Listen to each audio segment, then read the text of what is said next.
इस पे हर्षल मेहता पे आ जाते हैं। ठीक है, आपको काफी उनके खास किस्से पता हैं, तो एक आधा किस्सा उसके बारे में जानना है मेरे को, और वो सही है गलत है फिर वो भी समझना है। अरे सही बोलूंगा।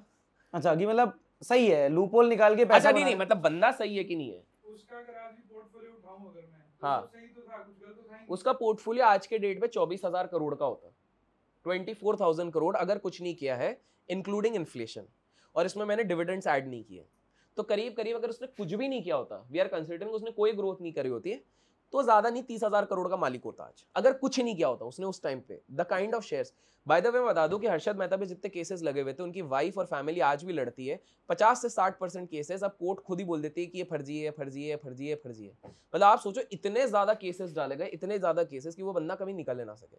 लूप होल उस टाइम पे भी थे, एक्सप्लॉइट सबने किए थे। हमारे देश में एक सिंपल सी बात है, जो फंस गया वो चोर, जो बच गया वो hero, as simple as that. उस समय पे सबसे ज्यादा जिसने कमाई करी है बिकॉज ऑफ हर्षद मेहता, मैं नाम नहीं लूंगा, बट उनकी तेल की बहुत बड़ी बड़ी खदानें थी, उन्होंने सबसे ज्यादा पैसे कमाए हुए हैं। ये रेफरेंस में को समझ नहीं आया, माइक दे दे। इसमें एक सवाल है। हाँ, पहले तो उन्होंने कुछ ऐसा नहीं किया जो किसी और ने नहीं किया, ठीक है। उन्होंने जिस स्केल पे किया वो अपनी टैलेंट था, नॉलेज थी, अपनी काबिलियत थी, अपना जिगरा था, कुछ भी। तो वो एक बंदे थे जो हाईलाइट किए गए, और क्यों फंसे वो?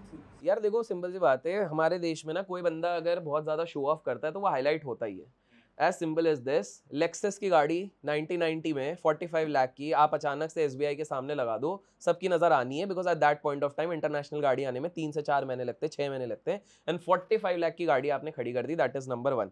दूसरी चीज है, वो बंदा थोड़ा सा एरोगेंट हो गया था। देखो पैसा ज्यादा आता है तो हल्का फुल्का हो ही जाता है, वो बंदा हर बंदे से पंगे लेने लग गया था। उसको ये लग गया उसने सबसे बड़ी, हाँ भगवान हूँ, अपुनिच भगवान है, वो वाला सीन हो गया था। And at for a brief moment of time उसको ये लगा कि मैं सिस्टम के ऊपर हूँ, पॉलिटिशियंस के ऊपर हूँ, वो जो सबसे बड़ी गलती हो गई। हमारे देश में तुम कुछ भी कर लो, तुम पॉलिटिशियंस के ऊपर नहीं हो सकते हो, क्योंकि पॉलिटिशियंस किसी के सगे नहीं है, वो तुमको भी चीर काट के खा जाएंगे at some point of time. I am not favouring any party और something, this is the reality. उसने उस टाइम की लीडिंग पार्टी के प्राइम मिनिस्टर पे सीधे आलोचनाएं उठाई पब्लिक डोमेन पे, नरसिम्हा राव जी पे। उसने बोला कि मुझसे 1 करोड़ रुपए का ब्राइब लिया गया। वो भी तो एडवाइस उसे उसके लॉयर ने किया, जेठमलानी दी थी। वो तो जेठमलानी जी ने बाद में बोली थी। जेठमलानी जी ने इसलिए बोला था कि भैया सेंसेशन चाहिए, अब इसी से चीज से तुम बच सकते हो, ये वाली चीज थी। बट पॉइंट ये था, अब मैं बताता हूँ, हर्षद मेहता बच सकता था। हर्षद मेहता ना थोड़ा सा इनोसेंट भी था, बच सकता था, बिल्कुल बच सकता था। कैसे? जब ये ना सीरीज वीरीज में दिखाया नहीं है, अब असली चीज ये हुई है कि जब इवन बिफोर जेठमलानी, ये थोड़ी मूवी में हल्की फुल्की दिखाई है, उसको एक मौका दिया गया था। उसको बोला था यार सेटल कर लेते हैं, बाहर मिल सेटल करते हैं इस हिसाब से, और वो सेटल तो भी नहीं करते। रियलिटी है सेटल नहीं करते। उन सब ने पूरी कॉन्स्पिरेसी प्लान बना लिया था कि इसको तो अपन को बस अंदर भरना है, एक बार भर दिया इसको निकलने ही नहीं देंगे, क्या ही कर लेगा। एसेट्स फ्रीज करवा दिए, सब कुछ करा लिए, एट द एंड देश पैसे से चलना है, पैसे ही नहीं फ्रीज होंगे, इसके निकल ही नहीं पाएंगे तो क्या करेगा। इन लोगों ने, हर्षद ने ना एक लाइन बोल दी थी कि मैं सबके नाम ले लूंगा, और सबके नाम में तेल वाले भाई साहब का भी नाम आ जाता, क्योंकि वो भी इंक्लूडेड थे, पॉलिटिशियंस का भी नाम यहाँ पर आ जाता। तो तेल वाले भाई साहब उस टाइम पे कंट्रोलिंग पार्टी थे। उन्होंने बोला ये हाथ से निकल गया है, इसको निपटाओ। और उस चक्कर में अगर उसने वो वर्ड बोला नहीं होता ना, और वो अचानक से मीडिया के सामने ही आके बोलता, तो वो अलग बवाल हो जाता। लेकिन बिकॉज ही रिवील्ड, तो उसको मैन्युपुलेट किया गया कि तू रुक जा, थोड़ा सा रुक जा, थोड़ा सा रुक जा, और उतने में ने गेम खेल लिया। तो हर्षद मेहता की एक स्टोरी बता देता हूँ, एक सिंपल सी स्टोरी बताता हूँ कि हर्षद मेहता उस समय पे जितने भी मूवी स्टार समझ लो, अमिताभ बच्चन जैसे बड़ा बोलते थे, अमिताभ बच्चन को अगर उसके साथ खड़ा कर दो तो he was 10 times below, Amitabh Bachchan was 10 times below Harshad Mehta. That was the करिश्मा ऑफ द हर्षद मेहता। हर्षद मेहता का करिश्मा 10 times ज्यादा था। हर्षद मेहता अगर चलते हुए, एंड वो लेजिट ये था, अगर वो शेंगदाने खाता है और वो किसी शॉप के सामने खड़े होके खाता है जिसके पीछे अगर किसी कोल्ड ड्रिंक की फोटो बनी है और उसका शेयर लिस्टेड है, अगले दिन वो अपर सर्किट मारता था, वो कोल्ड ड्रिंक वाला शेयर।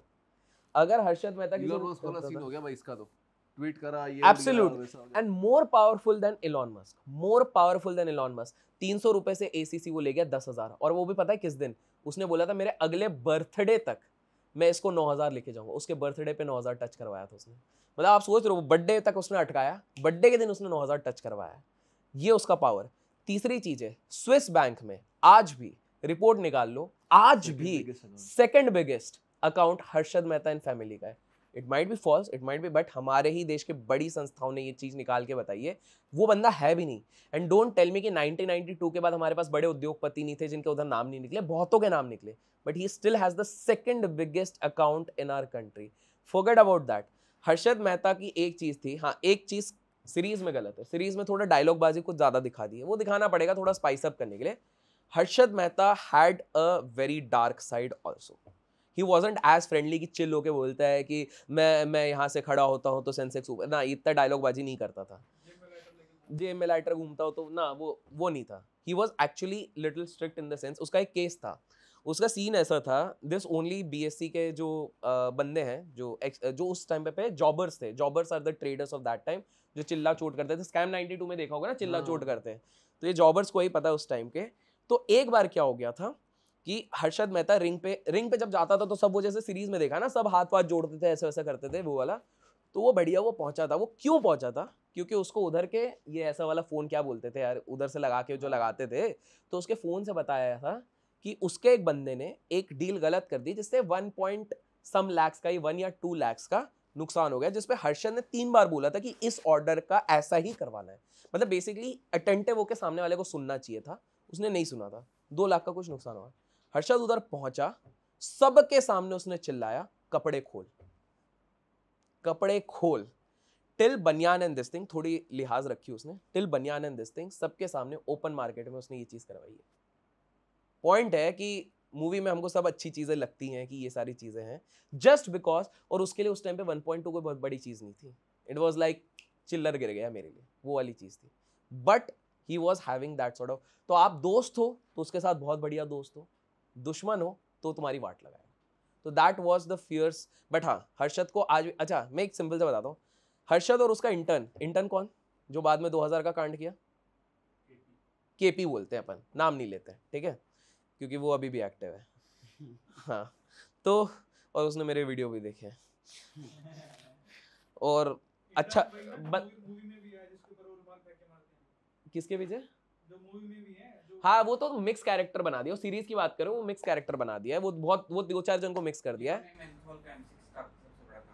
जिसने कोलकाता स्टॉक एक्सचेंज खत्म कर दिया। एक बंदे ने मिलके पूरे कोलकाता स्टॉक एक्सचेंज, जो सबसे पुराना एक्सचेंज था एक पॉइंट ऑफ टाइम पे, उसने खत्म कर दिया। इतने गंदे ट्रेड लिए, इतने गंदे, पूरा एक्सचेंज खत्म हो गया। तो एनीवेज वो छोड़ो, तो आई वॉज टॉकिंग अबाउट, तो उनके जो इंटर्न थे केपी थे। अब मैं इस चीज का बताता हूँ, हर्षद का मैं एक सीन बता रहा था। हर्षद के इंटर्न ने उनसे काफी चीजें सीखी। पहला, सुमड़ी में बैठ के पूरा पैसा कमाओ, जैसे ये करता है ना। तो सुमड़ी में बैठ के कमाओ, अपना शौक पूरा करो ना। मेरे को लास वेगस जाना, मैं जाऊंगा। अब मैं 100 लोगों को बता के क्यों जाऊं मैं लास वेगस जा रहा हूँ। हाँ कोई पूछेगा मैं बताऊंगा मैं लास वेगस गया था, मैंने ये किया, मेरा एक्सपीरियंस था। हर्षद मेहता सबको सब कुछ थोड़ा लार्जर देन लाइफ करके बता के जाता था। केपी ने वो चीज I've seen this thing in India, जो भी बंदा लार्जर देन लाइफ जाता है ना, वो डूबता है, पता नहीं क्यों। Vijay Mallya you take, or you take Harshad Mehta, you take anyone, सत्यम का वो ले लो, रामालिंगम राजू ले लो, सबका but why this Sahara happens? का। Is there like, See there is a वो मैं समझता हूँ कि यार इंडिया में कोई पैसा कमा रहा है, लोगों को पसंद नहीं आएगा, उसको दबाएंगे, all of that crap mentality, visibility आ जाती है जिसकी वजह से everyone wants to track it, नहीं, सेंसेशन बन जाता है। हमारे देश में even Kunal Shah says we are a status driven society, less a wealth driven society, and we envy anyone who's going up in the wealth status, as simple as that. अब अमीर है तो उसने गलती किया हुआ, as simple as that. मुझे हिमांशु को तो पता है। नहीं तो कमेंट में वैसे भी हम दोनों के लिए बोलने वाले, कोई टेंशन नहीं है। वो तो कंपटीशन ये चलेगा कि इसको ज्यादा बोल रहे कि मेरे के लिए ज्यादा बोल रहे, मजा आ जाएगा कि इसके लिए बोल दिया। तो ये एक फीलिंग है यार हमारे देश में ना। एक्चुअली हमारे देश में एक सिंपल सा रीजन है, हमको ना पावर से इतना डिप्राइव करके रखा टिल 1947, उसके बाद भी गरीबी इतनी थी कि हमारा माइंडसेट ऐसा होगा कि ये पैसे वाले और पावर वाले लोग ना खराब ही होते हैं। तो हाँ, जब एक आम आदमी जो नौकरी कर रहा है सुबह 9 से शाम के 8 बजे की, वो जब देखता है कि यार मैं इतनी मेहनत करके अपनी मरा के 40,000 कमा रहा हूँ और ये साला ऐड चला के बता रहा है कि मैं 1 लाख रुपए कमा ले रहा हूँ, तो उसका दिमाग तो खराब होना ही है। उसको लगेगा ये पक्का कुछ गलत कर रहा है। They don't realise the kind of efforts, the kind of strategy a person is putting, and not talking about just digital marketers, anything. Trading में भी, ट्रेडिंग, इन्वेस्टिंग, कहीं पर भी दे लो, वो गंदा बेकार इंसान होगा ही। So this is a general person. Thankfully थोड़ा थोड़ा वो चेंज हो रहा है, but we are still long way to go. तो coming back to this KP वाला thing, KP learned a lot of lessons from the late Harshad Mehta. Show off नहीं करना है, पॉलिटिशियंस के साथ पंगे नहीं लेना है, उसने पॉलिटिशियंस के साथ बना के रखी है. That's why despite some regulatory impositions on him for several years, I have heard that he was still trading through multiple accounts in Singapore. वो सारे तब भी कर रहा था, वो कभी डीएक्टिवेट हुआ ही नहीं, वो सारी चीजें कर रहा था despite the ban, despite everything, he remained grounded. Third thing मैं आपको बताता हूँ कि he learned so many things, although he was already from an affluent family, from a broker family. KP was from an affluent family, rags to riches. KP को उस समय की जितनी रिटेल जनता, आप उस समय के जितने भी इन्वेस्टर्स हैं, दे हेट हिम. पैसा तो उसने भी करा था. देयर वर स्टॉक्स लाइक पेंटा 4 और काफी सारे थे. 30 रुपए का 3000 पे लेके गया था वो. तो जिसने भी लिया, K10 स्टॉक्स थे, बिल्कुल सब तारीफ करनी चाहिए ना. गिरने के बाद सब गाली देते, लेकिन हर्षद मेहता को नहीं देते, because Harshad Mehta legit made wealth for a lot of people and he was only self-centric. Harshad Mehta सोचता था, वो बंदा अगर ये बंदा पूछेगा यार बता दो हर्षद भाई तू कल टायर का ले लेना यार, 1-2 महीने तो पकड़ ले, 2-3 महीने पकड़ ले, तेरा डबल हो जाएगा. So he's selfless. He was like मैं भी कमाऊंगा तू भी कमा यार, मेरे को मैं बस, हाँ मैं कमाऊंगा 1000 करोड़, तू कमा ले 1 करोड़,